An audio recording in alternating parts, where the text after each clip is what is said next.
Izskatām likumprojektu Nacionālo drošību apdraudošo darījumu ierobežošanas likums 3. lasījumā juridiskās komisijas vārdā deputāte Agnese Krasta.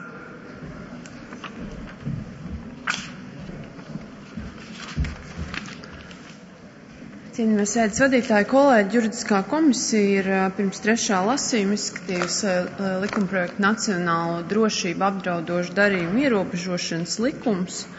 Saņēmām 3 priekšlikumus. Pirmais priekšlikums, ko iesniegusi deputāte Leila Rasim, kas paredz, ka 2. pantā noteiktais aizliegums neattiec uz Baltkrievijas Republikas pilsoni, kas Latvijā iegūs bēgļu status. Komisija diskutēja par šo priekšlikumu gan pirms 2. lasījuma, gan pirms 3. lasījuma un secināja, ka katrai konkrētai situācijai regulējumu paredzēt nevajadzētu, bet attiecībā uz izņēmumiem komisija jautājumu risina savā komisijas priekšlikumā numur 3.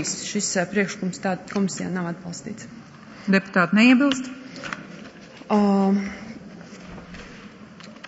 Otrais juridiskās komisijas priekšlikums paredz 4. panta 1. daļā ievaddaļā vārdu ieguvs aizstāt ar vārdu iegūst. Komisijā ir atbalstīts. Deputāti piekrīt? Un trešais juridiskās komisijas priekšlikums paredz, ka 2. pantā noteiktais aizliegums nav attiecināms uz gadījumiem, kad Krievijas Federācijas vai Baltkrievijas Republikas pilsonis nekustamo īpašumu vai tā daļu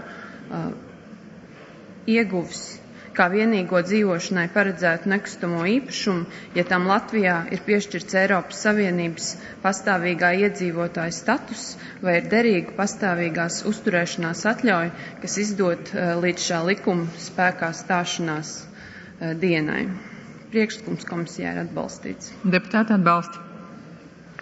Līdz ar to visi priekšlikumi ir izskatīti. Aicinu atbalstīt likuma projektu 3. galīgajā lasījumā. Paldies, lūdzu zvanu.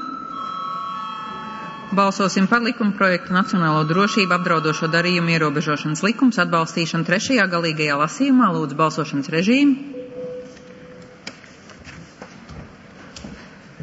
Lūdzu rezultātu. Par 69, pret 8, atturas nav. Likums ir pieņemts. Paldies!